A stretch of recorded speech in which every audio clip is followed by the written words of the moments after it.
Hello everyone, welcome to ChessVisor. In today's video, I'm going to show you another interesting game played between Arjun Erigaisi and Magnus Carlsen. This is the sixth round of the Tata Steel Rapid and Blitz, and this is the rapid section actually. So without much delay, let's get started. So I have flipped the board already to have a better perspective from Carlsen's view. So the game starts with 1 e4. So Arjun plays e4 and then c5. We have the Sicilian defense, and the game immediately goes into the time of variation of the Sicilian. So knight c3, queen c7, and then bishop e3, getting on the development. A6 stopping any knight moves to b5 square. A3 is it's actually a very prophylactic move you should consider playing early on when you play against the Sicilian, because it's not only stopping bishop b4, the annoying pin on the c3 knight. It's going to put a lot of pressure when black plays knight f6, right? But not only that, when black advances the b pawn in the later part of the game, and the a3 would be readily available in order to stop the pawn coming to b4. So that's that way. It's a great move to consider and play. So knight takes d4 was played. This is not the common move played in this position, but Carlsen played it. So queen takes d4, and then we have pawn to b5, expanding on the queen side, trying to flank it of the bishop, and then bringing the rook to the c file. And in this position, there is one more move you might consider because of the centralization of the queen, that is knight to e7. This will take you another couple of tempos with the knight, but the problem is you are way behind in the development, and white will be able to crush you in next to 2-3 moves, because after castling, it's not that white is going to simply run over you and win the game, but the storms are very strong, going to be. So that is why in this position, it is better to create some kind of counter early on, and then bishop e2, so bishop b7, fianchettoing the bishop. And in this position, now Arjun has two options. So he can either castle on the king side or queen side. So he castles on the queen side, bringing the rook towards the center and forms the battery. And after rook c8, he plays king b1, prophylactically moves the king away. But in this position, the another prophylactic move, that is rook to d2. Why it's I keep saying this word, right? Prophylactic, because prophylactic is one of the main strategies or the ideas you should master it as soon as possible, because rook d2 is actually preventing queen takes c2 in later. Say for example, the sample variation goes like this: knight f6, pawn e5, knight d5, and then the knight wants to capture the knight. So when the rook was there on d1, this is not a possibility. So knight takes d5 would lead into the checkmate, but not right now. So bishop into d5, and then the game continues with bishop f3, trying to open up the g file for the rook attack. So going back in the game, what happened? He played king b1. That is why the computer says it's an inaccurate move, but that's okay to play. So knight f6, the same variation, knight to d5. But in this position, actually, he sets up a deadly trap, actually. So after knight takes d5, interestingly, black cannot touch the c2 pawn. If you're interested in, calculating that combination of the tactics, hidden in that line, you can pause the video and try to find it for white. If black takes on c2, what is going to happen? So queen takes c2 is actually a little trapped by Arjun. But in the game, what happened? He did not capture actually. So in the game, he played bishop takes d5, and I want to show you this variation quickly. So if black plays on c2, like king a1, and then let's assume that bishop takes d5, but the problem is there is rook c1, and then you are getting skewered. Otherwise, if you think the bishop is not defending the rook, let's say that you capture the knight with the pawn.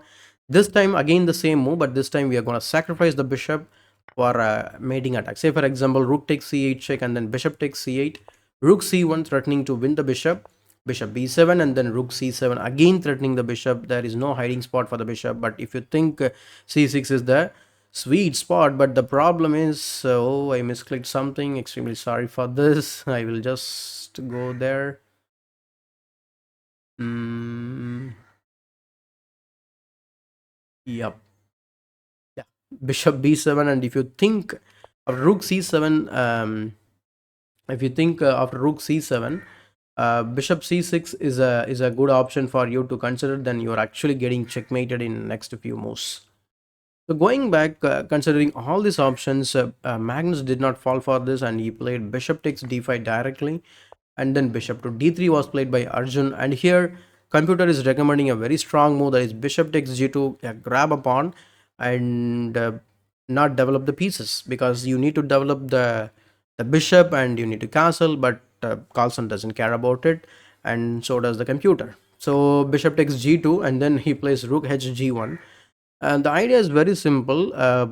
When you retreat the bishop back, so there is no immediate attack on the g7 because the bishop is guarding the g7. So what you want to do on the king side? So you want to expand your pawns and try to open up the position. So Arjun plays h4, and now comes the move g6. It actually invites h5 to be played. Say for example, the computer wants to advance the pawn h5, bishop f3, and then hg6, and then you can respond for the bishop move.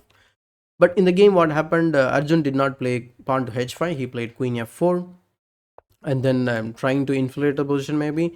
But after bishop e7 covering f6, he plays pawn h5 now, and then rook f8 guarding the f8 square or f7 square. So bishop d4 kind of over protecting the pawn, but that move is not necessary in this position. The best move for white is to consider bishop e4, and then the game goes on.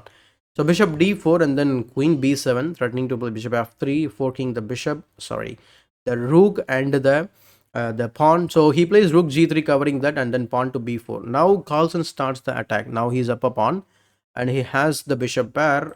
Both the bishops are very active actually. And now he has the semi-open file for the rook, and another semi-open file it is going to open soon. He has the queen on the queen side for an active attack. So he opens the position. So after 8x b4, you need to either push down the pawn or you capture the pawn. I think pushing down the pawn is not a good idea because we can push our pawn and create some weaknesses. So he plays 8x b4, and then after queen takes b4, bishop takes a6. It's kind of Arjun recovered his lost pawn, but after rook b8, as you can see, as or I mentioned earlier, there is a strong attack going to become on the queen side. So let's see how he defends. So bishop e2, rook a8, and then pawn to b3. So after forming the battery, his idea was to bring the bishop back and cover the dark squares. But after queen a2 checking move to c1, he plays rook c8, creating a threat on the b3 square. So trying to take the pawn because of the pin. So he plays pawn to c4. And after g takes h5, he grabs a pawn, and it is just one move away from not queening actually. So it goes to h4, and that would be guarded by this lazy bishop, which is on e7. I cannot say lazy bishop, but it's a strong bishop, but just for the sake of, I'm just telling it. So after queen d4, centralizing the queen. And one more thing, in this position, if you take on bishop h5, there is a problem. So bishop takes c4 is a very strong move, and then rook c3, bishop a6. The game goes on again, but I think which is a better position for white, sorry, black, I guess. So going back in this position, he plays queen d4 and then pawn to h4, threatening the rook to h3. The moment Arjun played the rook to the h file, and now he grabs the open file for his rook, and now he did not castle, but both the rooks are active. So that's how Carlsen plays, right? Sometimes. So king c2 and then queen a8, rook c3. This is the first and last mistake of the game, I would say. And there was a moment he had a chance to defend the position, so that also we are going to see in a moment. But this is like a decisive mistake he made. So bishop e4 check is the problem. So bishop d3 and then bishop f3, taking the rook away. After queen c6, bishop takes h7 was played, but then now the rook is infiltrating. The material is restored again. I would like to highlight the bishop again. So he does a very good job here on e7, controlling both the diagonals. Bishop a3, so he wants to nullify the bishop. So he takes the bishop, and then after rook takes a3, finally he pushes the pawn, and there is no stopping actually. So going back in this position, when Carlsen played rook to g2, so at this moment he could have tried this move, rook f1.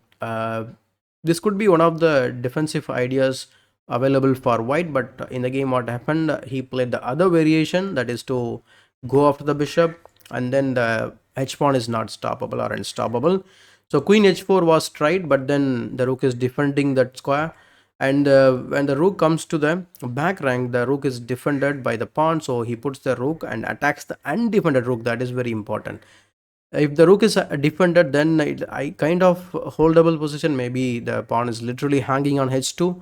So this is completely lost position. So queen takes h2 was played, and then rook takes a1. Now Arjun is a whole rook down now after bishop to g6, the final trick from Arjun. The idea is very simple. If you simply grab the free bishop, then you are actually getting the perpetual, and you are getting the half point. So he plays king to d8, getting out of this trick, and in this very position that I think Arjun Erigaisi extended his hand and resigned the game.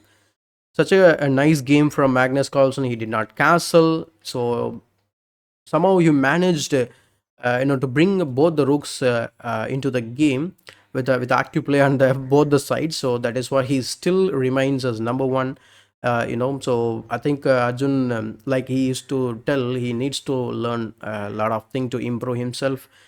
I hope he will always, get back on the track. So let's see. With this win, actually, Magnus Carlsen, not only he beat Magnus on the second day of the Tata Steel, he already beat or defeated Wesley So, and then SL Narayanan, and then finally Arjun Erigaisi the last round of the day.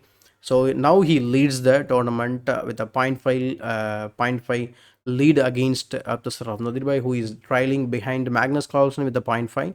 So he's actually 4.5. So behind him, I think Wesley Slow is 3.5. So this is the top three players, and we have one more day to go. That is today. Let's see what happens today.